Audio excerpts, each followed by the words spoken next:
Hi, my name is Arpit Patel and this is the video about assignment 3 law and ethics. So the first question is evidence that is illegally searched and seized admissible in court or not? So the first scenario will be consider USA law, convenience of illegally expropriated evidence. It is generally not admissible in court any evidence from an illegal search or seizure if it's not from a government sponsored operation under US law. This is a precedent to the exclusionary rule which blocks evidence obtained from an illegal source from a criminal case. The purpose of the exclusionary rule is primarily to prevent police officers from violating constitutional rights by making evidence that has been smuggled into the country unusable in the court. Why is this case? Exclusionary rule is an answer to infringements of constitutional protections, especially the Fourth Amendment of US Constitution, which bars excessive searches and seizures. The provision guarantees that evidence acquired in violation of this right will not be used to convict an accused in the court, as this would allow or foster criminal acts by the police. Exceptions to the exceptions to this rule. There are some exceptions to the exclusionary rule in which a witness a witness obtained unlawfully can also be brought to the trial. Three major exceptions under the good faith exclusion. Fourth Amendment evidence that is gathered without the proper diligence of the police could be accepted as the evidence under the Fourth Amendment. This means that if the officers were working from a warrant they thought to be valid, but it turns out to be wrong, evidence could still be used. This was settled in USA, United States versus Leon 1984 case. The unavoidable discovery clause, if a police demonstrate that the evidence would have come to the light legal later, then perhaps it's admissible. It might be admissible, for instance, if evidence was discovered in an illegal search, but that evidence has been discovered by an investigation that was taking place or that a search warrant had issued. Third one is the independent source doctrine. Evidence that is retrieved from an independent sources and was not contaminated by the illegal search can be admitted into evidence. The exemption means that the evidence resulting from another legal investigation or search could be admitted if the initial search contravened constitutional right. These are the relevant US laws, and their reference is the Fourth Amendment to the US Constitution, which prevents people from unreasonable searches and seizures, and any evidence or warrant of probable cause will not be admitted to the court. The second is exclusionary rule, Wicks versus United States, 1914. The second scenario is based on Canada. Canada code, the legal validity of illegally seized evidence. Whether or not illegally seized evidence is admissible depends on balancing test under Canadian law. Section 24 by 24(2) of the Canadian Charter of Rights and Freedoms. If it is discovered without a person's charter's right being violated, the evidence can be excluded. Only if its disclosure will bring justice making into disrepute, the court needs to balance the gravity of the charter offense with the public good in prosecuting the accused. Why is this the case? Canada does acknowledge that people's right in the charter, especially the right not to be unreasonably searched and seized based on Section 8, are being honored. But unlike in the US, in Canada, evidence is judged on a case-by-case basis, determined based on whether it would be compromise justice or not. Exceptions to the exclusion of illegally obtained evidence. Good faith exception. Just like the United States, Canada also has a good faith exceptions if the police officers conducted the search with the understanding that they were in the law. For example, with a search warrant that they believe to be legitimate, the evidence can be admitted. we did so in R.V. Collins case in 1987. For the second one is forbidden discovery clause. The Canadian courts too recognize that evidence that would have been obtained legally can be admitted, where the same evidence found if the police had come upon it without the illegal search, the evidence might not have been suppressed. The public safety exception. Evidence obtained against someone's rights may be admitted when it is public safety related. The second exception is rare, but could be a matter when the omission of evidence would put the public at risk or prevent law enforcement from acting. The relevant Canadian laws, the 8 of the Canadian Charter of Rights and Freedom, which excludes people from unreasonable search and seizures. This is the area at the heart of the illegally obtained evidence cases in Canada, and these are the live links of these uh, laws. The second one is 94 to Indian Charter of Rights and Freedoms, which is the process of deciding whether the evidence obtained from the charter must be withheld or not. Conclusion: US law, evidence obtained by illegal searches and seizures are usually not admissible due to the exclusionary rule, with the limited exceptions of good faith, probable discovery, and independent source. In the Canadian law, inadmissibility of obtained evidence without proper consent relies on a test for balance under Section 24(2) of the Charter. Other exceptions being good faith, inevitability of discovery, and public security. They both give equal emphasis to individual rights, though they have a difference in how they define the time that illegally derived evidence can be brought to the trial. The second question is the reasonable expectations of privacy in Canadian law. In the case of computer systems and information, the reasonable expectation of privacy test is one of the key legal terms in Canadian law when it comes to searches and seizures pursuant to Section 8 of the Canadian Charter of Rights and Freedoms. The test checks to see if someone's privacy is breached by a search or seizure.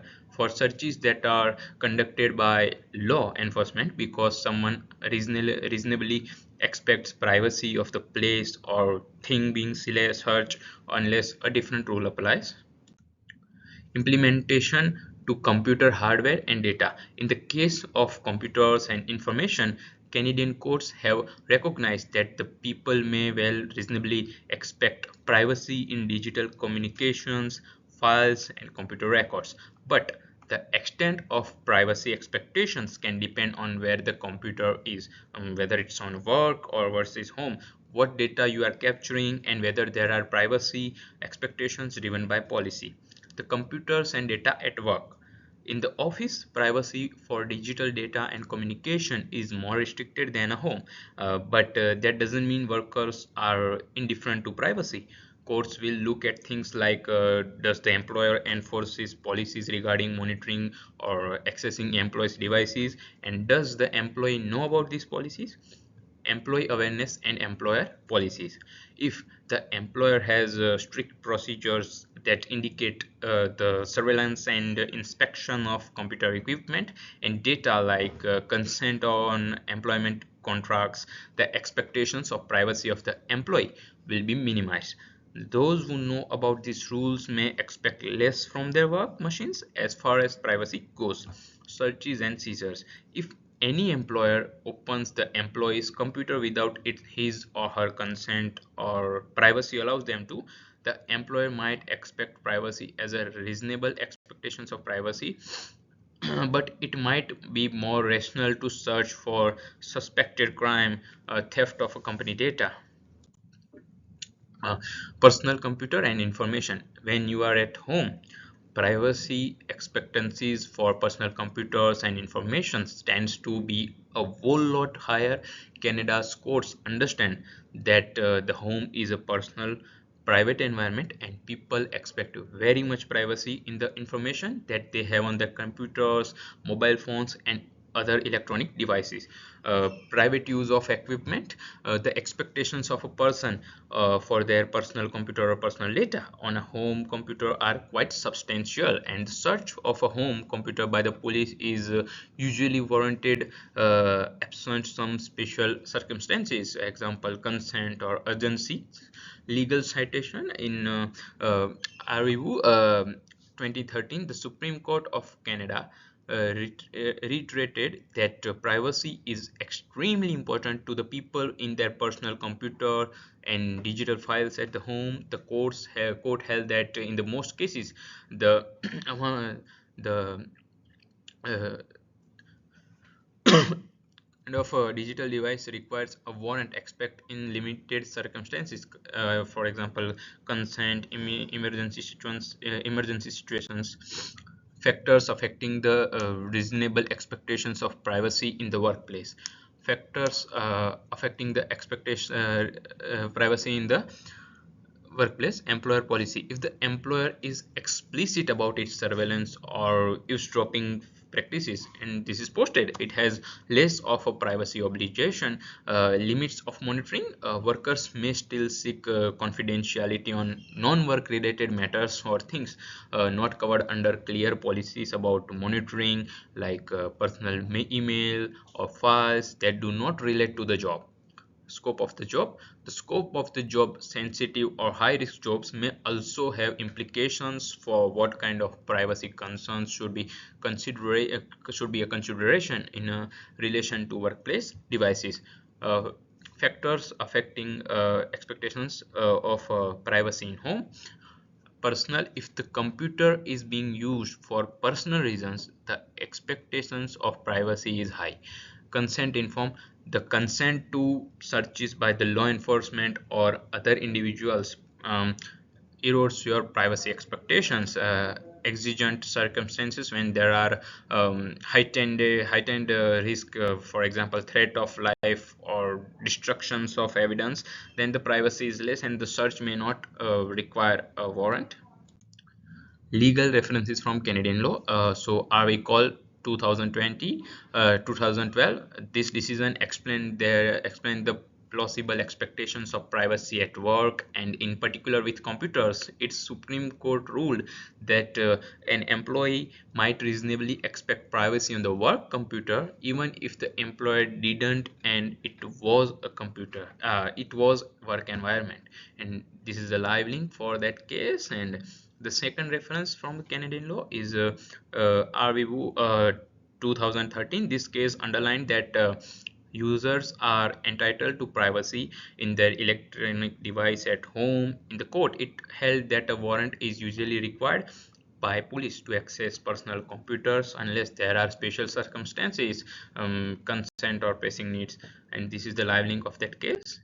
Conclusion, what constitutes reasonable expectations of privacy with respect to computer systems and data in Canada is a matter of context. If one has monitoring policies at work, an employee's right to privacy drops a little bit, but it's still there. Private lives are much less predictable at home. However, where searches of personal computers usually call for a warrant, RV call and RV book cases are the classic applications of this test to digital privacy in Canadian courts. The third question is reasonable expectations of privacy is a norm in the European Union and the United States, but they're different from country to country. In United States, the reasonable expectations of privacy is an overarching principle of a Fourth Amendment law and guards against unwarranted searches and seizures by the government. The criterion was adopted by the U.S. Supreme Court in Cards versus United States 389 U.S. 347 1967. Here, the court declared that the Fourth Amendment is for people, not places, and added the notion that an individual has a reasonable expectations of privacy where he or she expects privacy, and that expectations is one society is willing to accept as reasonable. And this is the live link of that case. Katz versus United States. In that case, the court ruled that wiretapping a phone booth was a Fourth Amendment violation because the person in the booth deserved to be left alone, even though the phone booth was public. The decision was made that the Fourth Amendment can be maintained only if the private citizens' expectations of privacy is reasonable by human and not physically assaults. European Union. In the European Union, the reasonable expectations of privacy. The principle is also relevant, especially the Charter of Fundamental Rights of the European Union (CFR), in which the right to privacy is enshrined. The right to expect of personal and familial life, domicile, and communications exist in Article 7 of the CFR. What's more, Article 8 of the European Convention on Human Rights (ECHR), which all EU member states are subject to, protects the right to respect for private and family life. The European Union Court of Justice has adopted the same idea. In CJEU, the Digital Rights Ireland Limited versus Minister of Communication in 2014, for instance, the court held that the data retention policies that gave the police carte blanche to monitor citizens' communications without good and proportionate cause violated EU law on privacy. The decision was very clear. The people have legitimate expectations of privacy, particularly when it comes to personal information and communications, and any breach of this right must be proportionate and justified in interest of public. And these are the links of that articles. Key differences. So the US law is more interested in whether the person owned privacy and whether that owed privacy is justified by the norms of society. Privacy rights are more emphasized in EU laws as a fundamental right, and expectations to privacy and processing of the personal data are governed by very narrow legal standards.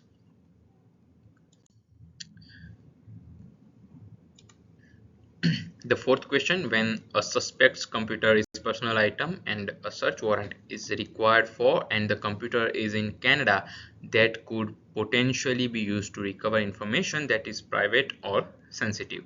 This is due to the Section 8 of the Canadian Charter of Rights and Freedoms, which affords individuals protection against unreasonable search and seizures. There are some circumstances in which a search may be made without a warrant, though, such as when there are pressing reasons or consent is obtained. When does the government have a warrant?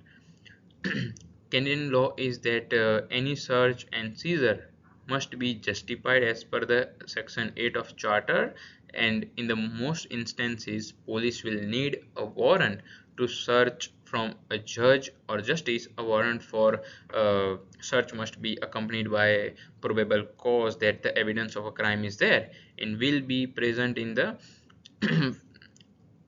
the object search. In the context of computers, that would usually be a case of showing that the reason to the suspect that the computer holds evidence related to a criminal offense. Warrantless searches. The court cases in which warrantless searches were permitted. The first case was RV Keslake in 1998.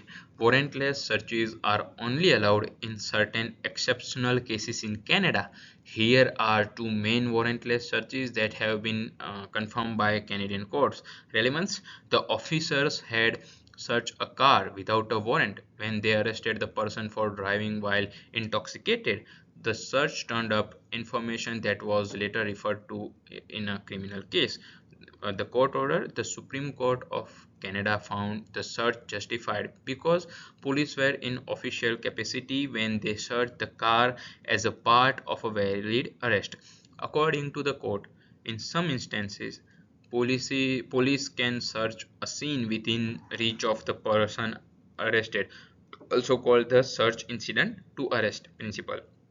Relevance: this case established just how warrantless searches could be used in conjunction with an arrest and searches of objects or premises which the might have access or control. and this is the live link of this case. The second one is RV Fearon, 2014. Details: it was a case about police being allowed to investigate a cell phone in the context of specific act to arrest without a warrant. The police found text about the crime in the police search of the suspect's phone. The Supreme Court's decision was that it decided that the warrantless cell phone searches can be justified only if they happen during the arrest and are limited. Court made a point of severing the relationship between private rights of individuals and legitimate police need to investigate crimes. The relevance: the Fearon gave the judiciary a change in the rulebook of digital evidence by permitting warrantless searches in certain circumstances with strict restrictions on how and where those searches can take place, and this is the live link of that case. The warrantless searches: disputes in which warrantless searches were excluded. Even with these concessions, there are instances in which Canadian courts have denied warrantless searches. Two recent examples where warrantless searches were refused. The one was Avivu 2013. The police came into the suspect's home and served an arrest warrant, but without a warrant they took away the computer in the house. The Supreme Court of Canada decided that the search of the computer infringed the accused Section 8 right under the Charter. The computers which store sensitive and private data needed to be treated more carefully. The court continued, there was no warrant for the search, though there was an arrest warrant issued by the police. This ruling reiterated the idea that digital objects like computers should be granted greater privacy right. The right to search does not follow from the right to uh,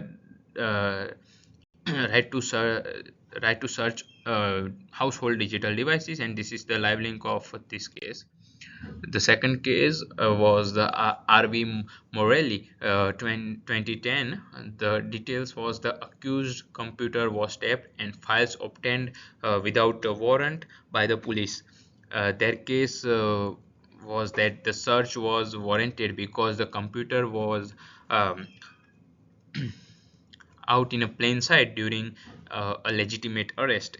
Uh, the court uh, the court declared the warrantless search illegal due to infringing the accused right to privacy because the data that is on the computer is private, and the court held that a warrant from a computer search is distinct and unique.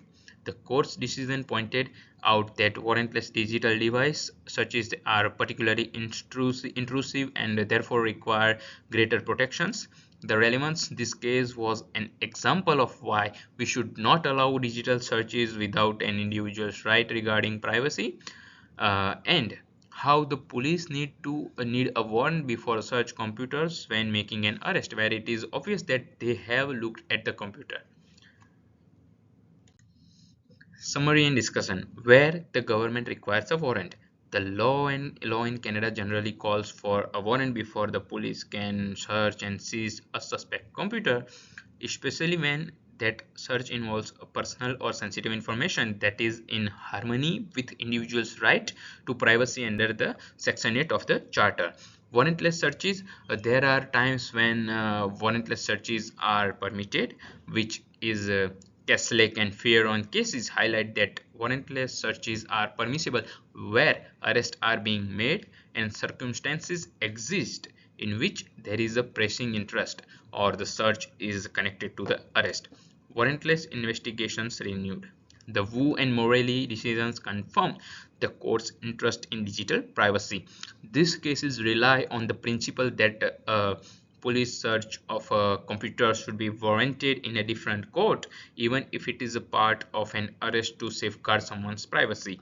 Generally, the court has taken the conservative route about digital devices since they contain so much private and sensitive information, and searches of such devices are more likely to be more protected by and require a greater justifications. The question 5, exigent circumstances under Canadian law. Defensible for this purpose, exigent circumstances is the legal term used by the police in Canada when they may search or arrest someone without a warrant because of the need to do so. These are exceptions to the law that police need a warrant for search, and that search is justified under the Section 8 of the Canadian Charter of Rights and Freedoms. The phrase exigent circumstances apply where there is a risk of immediate injury or evidence being destroyed or lost before the warrant is executed. Exigent circumstances are typically associated with the situations where if we failed to act to obtain a warrant, people would be hurt, a suspect might escape, or important evidence might would be destroyed. Types of exigent circumstances. Number one, hot pursuit. If the police hot pursues someone who is trying to run away or escape, they may have cause to break into residence and search without a warrant. The second, direct threat to life or health. If there is a direct threat to life or health, example, responding to a 911 call, responding to a threat, a police can enter your home without a warrant. Number third, removal of evidence. If evidence may be destroyed or thrown away if the police wait too long, then they can search and remove it without a warrant. This is especially true for the computers where the data can be lost or modified remotely. Number fourth, the short-term threat to a public safety. Police may act involuntarily if they have good reason to believe that the device or that possess public safety risk. Digital forensics and computer data under exigent conditions. Digital forensics, under certain special conditions, data on computer or digital device could be lost, destroyed, or manipulated. Digital evidence cannot be tampered with or erased in the way physical evidence can. For instance, especially when stored online in the cloud, or when a suspect has a remote access to erase his or her device.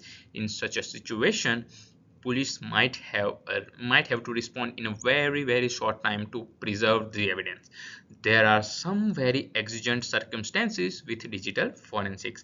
Number one, remote deletion. If a police officer suspects the suspect could remotely delete or encrypt a computer's data through cloud service or remotely wipe software, he or she could arrest the device or view the data immediately without a warrant to save evidence. Example, if the police are working on a case of child exploitation or terrorism and know that the suspect can access their computer remotely and remove evidence from it, an exigent situation could be created to not lose valuable information. The number two, cybercrime during a cybercrime activity. In cybercrime like hacking and fraud, evidence can be passed or modified while the crime is ongoing. If police know that there is a digital crime underway, like live data manipulation, for example, or the introduction of malware, they can act quickly to secure evidence or avoid future crime.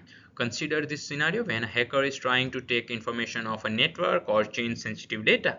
The police might have to take and store the tools that were used in the crime without a warrant. The third one is the risk of data violation. If the integrity of the data is endangered, for example, if the computer of the suspect could be tampered or destroyed, for example, in a fire or flood, under emergency conditions, the police can take computer to safeguard evidence. Example, someone could be suspect who has a computer or server in an area that is going to be submerged and information might be the lost. The police might rush in and take the computer so that the evidence can be kept without a warrant. The number four, the digital evidence in a public place. If evidence is on digital device that is in a public place that you can access, for example, laptop in a public space, police could take and preserve the evidence, especially if the information stored in the device is likely to be erased or changed by the suspect. Legal reference from Canada. One of the most influential Canadian case on exigent circumstances is R.V. Spencer 2014, where the Supreme Court of the Canada argued the case for online privacy and exigent circumstances seized digital evidence. R.V. Spencer saw the police accessing a suspect information via an internet service provider without a warrant. It decided that police may be allowed to act immediately in some cases of emergency, like securing evidence, but under the Charter's exceptions against the unreasonable search and seizure. The court did point out the need to respect privacy and require proper legal power, although it was a fair point that the emergency would sometimes justify action. And this is the live link to that case.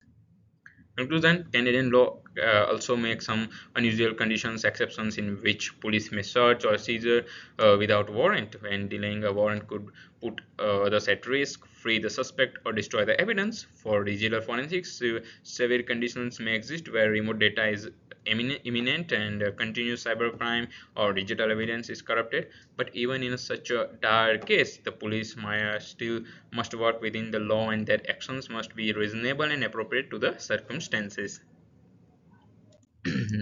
Question 6. When a computer forensics analyst unearths privileged data during a search, he or she must take certain precautions to keep the privileged material secure according to both law and ethics. Privileged information usually is confidential client-lawyer communication, or other forms of protected information, such as doctor-patient or spousal privilege. How a computer forensic investigator should proceed: don't check the privileged information. The investigator must immediately stop any further checking of the privileged information. The confidential information cannot be used in any further investigation or trial. It is legally confidential. Separate privileged data from other evidence. The forensic scientist must separate the privileged data from other devices, from other evidence. This implies the confidential information be placed aside and not subject to the forensic report or examination. Absent certain legal procedures, report it to the legal officials. If the information of concern is gathered, the researcher should report it to the legal official, typically the prosecutor or defense attorney, depending on the search situation. The notification is necessary in making sure the information is processed as per law. Establish a privilege log. If the information of concern is gathered, the researcher should report it to the legal official, typically the prosecutor or defense. Establish a privilege log. Establish a privilege log where it's kept up to date on what privilege material is and why it is privileged.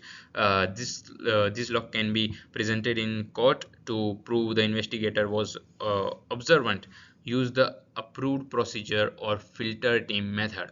In most instances, when secret materials are uncovered, the filter team or tent team can be formed material from the remainder of the investigation. This committee, usually made up of lawyers, make sure that the confidential information does not get shared with the investigation team. The acknowledge court orders or legal advice. It is a case that is under court's jurisdiction. The forensic investigation must comply with the court orders about the access of information. This can be through procedures for checking or stealing the information. Legal references from Canada. One of the major Canadian cases dealing with the protection of privileged material in a search is R.V. Mills 1999. R.V. Mills, in which police searched an office and found solicitor client privileged materials. If privileged material is discovered, the Supreme Court of Canada determined it cannot be used in investigation or the trial unless legal formalities are followed. It was also pointed out by the court that the police were required to observe solicitor client privilege, and if such privilege is claimed, the court can consider the evidence under oath and make an informed determination of privilege or not. R.V. Mills, as it explained, the steps of handling privileged papers: the material should be segregated and privilege claim must be granted unless waived or reversed by the court. The decision reasserted that the solicitor client privilege is a right to be protected in the courts. Conclusion: if a forensic investigator uncovers the sensitive data, then they must stop looking at it, divide it up, and report to the report the information to appropriate authorities so that the sensitive data is not misused. The investigator must also maintain a privilege lock and comply with court orders or policies so the privilege is not violated. And this is the reference of the RV Mills and the live link of that case. Question 7. What is MLAT? MLAT is a mutual legal assistance treaty. It's a treaty between two or more nations in which countries cooperate in investigating and prosecuting crimes. And MLAT's role is to bring evidence and information into one country and to have it applied in another so that law can be enforced in the other. MLATs are necessary in the areas of cross-border crime, cybercrime, terrorism, drugs, and money laundering. Why it is important? Because cross-border cooperation, they are a legal and organized mechanism for international investigations to cooperate where evidence is collected and shared according to the each country's law. The second one is criminal law enforcement. They make it possible to enforce law in multiple jurisdictions, especially if the crime activity takes place over multiple jurisdictions. The third one is the conservation of sovereignty. The emulates are means of reconciling the imperative for international cooperation with the national sovereignty and the individual right, because they because every request must adhere to the domestic laws of the country. An example of MLT application in Canada. One Canadian use of MLT was in Arvinaden 2016 ONCS 619 reassignments. In this instance, the Canadian government asked the United States for MLT's assistance to obtain evidence relevant to criminal case. In the order was for electronic data to be collected from US server, and the data was crucial for prosecution of Canadian who was a member of organized crime. The US government agreed to MLT and handing over all the data to Canadian authorities. The relevance, the use of MLATs in this case was so the ability to share digital evidence across the borders as they are used today in the modern criminal investigations, especially for cybercrime cases. Conclusion: an MLAT is essential to international legal cooperation that allows countries to collaborate on cross-border crimes to investigate and prosecute. It's used to summon and offer legal support in criminal cases so that the justice is observed in all nations. Canada uses MLATs for cases that are transactional in nature and involve foreign evidence or assistance. This is the legal reference and the link to that case, link to a case. Question number 8: three privacy principles that are not included in Canada's 10 privacy principles. The Personal Information Protections and Electronic Documents Act, which is PIPEDA of Canada, sets out 10 privacy principles that define how organizations can collect, use, and disclose personal information. But there are some privacy principles out there and that don't fall under Canada's 10 principles. So here are 3 of those principles, their usefulness and problems with them. The right to be forgotten. It is in European Union GDPR. The principle, the right to be forgotten or right to erasure, is established in European Union General Data Protection Regulation, which is known as GDPR. This is the right of individuals to ask for the erasure for their personal information when it is no longer serves the purpose that was obtained from it, or when they revoke consent under which the processing is conducted. Utility: the principle empowers users to oversee their online activity and data no longer held by a company or third party, or the third party is outdated or unrelated to an individual's activity, whether in search engines or on social media. It enables people to remain anonymous in situations where personal data is being misused or collected. Problems: defeat rights to freedom of expression. Right to erasure might be incompatible with the other rights such as right to information or and freedom of expression. Historical or journalistic material, for instance, could be blocked if referred to personal information of a person. Implementation problems. This right is hard to enforce for companies, especially if the data is distributed over many jurisdictions or in external cloud providers. Legal references is Google Spain SL, Google versus Agencia AEPD, Mario Costeja, 2014. In this landmark case, in the Court of Justice of the European Union (CJEU) confirmed that anyone can demand that personal data be removed from search engine results, and thus establishes the right to be forgotten. And these three are the links of that particular case, and these are very good detailed detailed information about that case. Privacy by design, European Union GDPR. Rule of thumb: privacy by design is an idea first adopted in Canada but much better described in EU's GDPR. It requires privacy controls to be part of how systems are designed or operated rather than optional after the fact. It demands that the organizations consider privacy as they construct their systems, technologies, and processes from the very beginning. Utility: they makes privacy a part of new systems and technologies, not a post development or secondary concern. Requires organizations to use minimal data collections and retention with a fewer potential breaches or data abuse. What are the problems? Cost and resources. Privacy security at the design stage is expensive and resource intensive for businesses, especially small and medium businesses. Complexity: integrating privacy with the functionality is sometimes difficult if you want to integrate privacy with the overall design while not sacrificing other system requirements of creativity. Legal references: European Union GDPR Article 25. This article makes formal the concept of privacy by design where the organizations request and technical and organizational steps to make sure the processing of personal data complies the principle of data protection.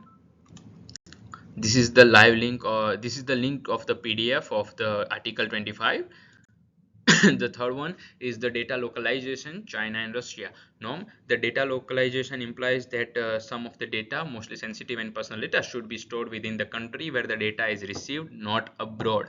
It's seen in China and Russia, for example, where the data are supposedly stored under national sovereignty.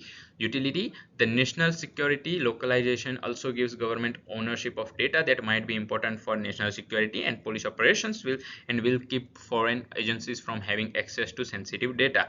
Data safety: it can provide more protection to data if national law, sometimes much more stringent in some countries, are followed regarding data storage and access, so the citizens get more protection. What are the problems? Cost and infrastructure. Data localization requirements can cost organizations who need to construct and operate local data centers a great deal, particularly for the international enterprises that serve cross-border customers. Blocking of world data movement. It can block cross-border data movement that is needed for international trade and global digital economies. The legal references for these two are the China Cyber Security Law 2017 expressed that the personal information of Chinese citizens must be stored in China with limited cross-border protection of national security and Chinese citizen interest. And this is the link to the article. And Russia's data localization law 2015. Russia, like China, mandates that the personal information of Russians must be kept in the Russian Federation. Conclusion: Canada's PIPEDA contains 7 privacy principles governing the use, collection, and disclosure of personal information, but many other countries have adopted other privacy principles not in Canadian law. This includes the right to be forgotten, privacy by design, and data localization are especially valuable in safeguarding privacy in the digital world, but pose their own set of difficulties with respect to application and compatibility with other rights. The question 9, difference between privacy and security. Privacy and security are both very similar terms, and but are different things when it comes to information and people security. Privacy, individual's freedom to be in control of his or her personal data collections, use and disclosure. It means having privacy and control over one's data and allowing users to decide who has access to their information. Privacy is all about what the data is being used for and what portion is being shared with others, whereas the security is the other name of how data and infrastructures are secure against unauthorized access, hacking, theft, or destruction. It is technical protections like encryption, firewalls, secure access control, and disaster recovery measures. Data security is the data security against attacks or accidents, which is harder to maintain. Privacy is also more difficult to maintain than security for several reasons. Constant evolving threat landscape. Security should be constantly revised to defend against new cyber attacks, new forms of malware, phishing, ransomware, hacking, and others. Hackers and malicious users are always evolving and finding a new trick to break through security measures. Privacy is, however, often a policy and practice that the individual or institutions are more directly in control. For example, data collection may be restricted is turn off. Privacy isn't always possible, but when it comes to threats to security, privacy laws and regulations are largely unchanging. The complexity of securing system. The security of digital infrastructure is multifaceted, spanning hardware and software security, access management, authentication, network monitoring, etc. It is a comprehensive solution that is not just technically demanding but also requires a 24/7 vigilant approach to identify threats or breaches. Privacy, by contrast, is more about limiting the access of information and achieving consent, which, while still difficult in the age of digital, is less technically demanding than making sure that all the possible points of entry into a systems are safe. The third one is external vulnerabilities. The security is especially susceptible to external attack, like hackers with advanced technical know-how, country state threats, or malicious insiders. These threats typically take a little bit of time and heavy investment in securing infrastructure and respond to. Whereas the privacy is external, it's subject to data acquisition by third parties, it's subject to surveillance, but mostly it is about the policies within an organization's context. The scale of threats. Security issues are not only for single network but also for multiple devices and systems. In one attack, you can breach millions of users of the users of the companies. While privacy issues are everywhere, they usually concern the treatment or distribution of the data. While this might involve misuse, the reach of the direct privacy threats is typically narrower. Conclusion: the privacy and security are as equal as important, but security is usually more challenging to maintain due to ongoing technical issues and fighting against evolving external and internal threats. Securing is more dynamic and challenging than the privacy, which, while important, is more typically a matter of policy enforcement, data management tactics that can be achieved with the relative ease due to the sheer size and the scale of technologies to be secured and the changes that happen constantly to the threat landscape. What is a PIA? A privacy impact assessment is an assessment and management of the privacy risk posed by the use, collection, disclosure, and storage of personal information. It is an organized way to measure privacy risk before starting a new project, system, or a policy involving personal data. A PIA is meant to ensure that the privacy risks or regulations are managed and mitigated early in the planning process, so that the organization stay compliant with the privacy regulations and trust the people whose data they are collecting. When a PIA is a good idea. When PIA should be conducted? New project or system. prior to announcing a new project, program, or system that require the collection or use of a personal data. The second is re-engineering of existing system. Any system or process that changes with regard to personal data processing, like new data flow, services, new technology. The third one is new business practices or policies. When a new business practice or policy is introduced that might impact how personal data is treated, such as a change in retention policy, a new data sharing plan, or a shift to the cloud. The fourth one is high privacy activities. When doing anything that is going to significantly impact privacy, example surveillance, big data analytics, or handling sensitive data. The kind of data that a PIA can reveal, types of the data that a PIA can reveal, that data PIA generally involve the following areas. Data reduction, if the only amount of personal data is required is being collected, and if you can mitigate that data protection, does the personal data are adequately secure from theft, stealing, or hacking. Data access and transfer, who is accessing personal data and to whom, and our data are being shared with the third parties without adequate protection. The fourth one is the consent and disclosure, are people being told how their data will be used, and if they are getting their consent and registering it. The fifth one is the storage and disposal, if the personal data is being kept for the right period of time and safely removed when it's no longer needed. The legal compliance, if the project or system is in accordance with privacy policies and guidelines like PIPEDA. Is PIA legal in Canada?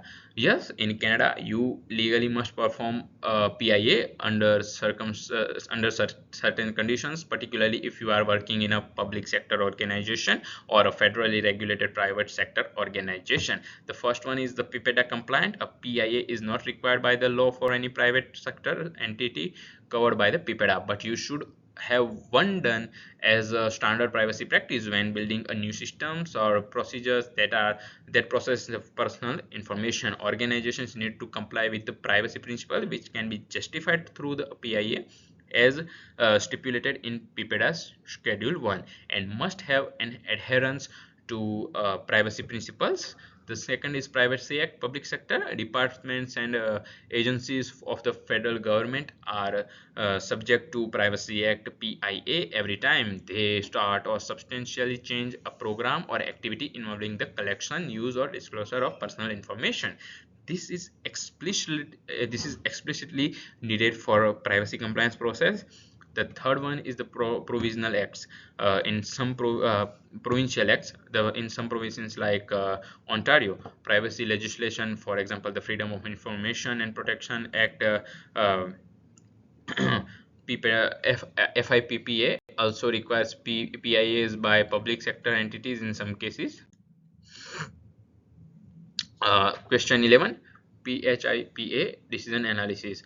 So PHIPA, which is known as Personal Health Information Protection Act, a summary of investigation report. PHIPA decision, which is a personal health information protection decision 101.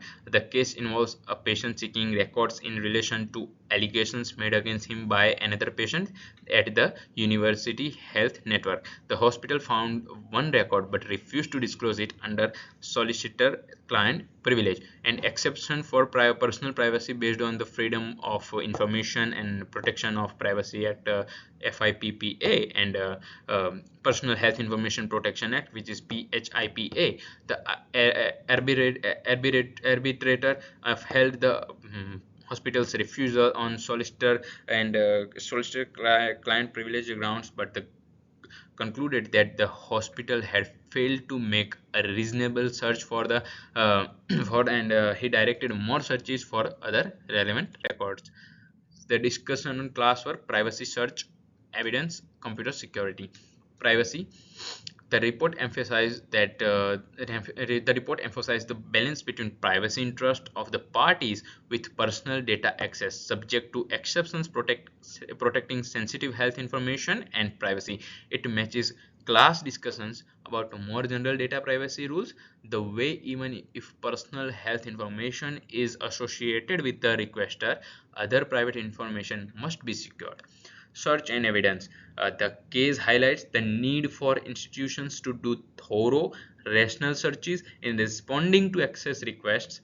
That the hospital search was not sufficient is an issue regarding evidence gathering practices and data mining, a cybersecurity consideration when pursuing evidence online. Computer security. Although not technical security, secure handling, access control, and the legal auditing of elected document provided an ambience of compliance shared with data security measures in general cybersecurity. The C, critique of the report approach. The judge's judicious nature in weighing the privacy rights under PHIPA and FIPPA and carefully considering legal privilege claims seems to be appropriate, but there might be a room for improvement in the way that the hospital started its record search. The comment, the uh, adjudicator's comment about the solicitor client privilege made sense and were in accordance with the law. However, if more of the hospital search was reviewed and made transparent, then its argument could have been more convincing. Conclusions. I support the conclusion to maintain privilege but demand more searches. The trade-off between security and freedom is salutary. Legal references in Canada, Ontario Public Safety and Security versus Criminal Lawyers Association 2010. The limits of access to information where there is a data or a privilege involved, and this is the live link of that case. And the second one is Australia. The Privacy Act 1988 has a similar provisions in relations to access to personal informations and provides exceptions in the case of legal privilege or others privacy. This is the live link of that Privacy Act 1988, and this analysis melds privacy, legal privilege, and reasonable searches with the issues that organization actually owns everyday lives, considering broader cybersecurity and privacy issues in the work. Thank you very much.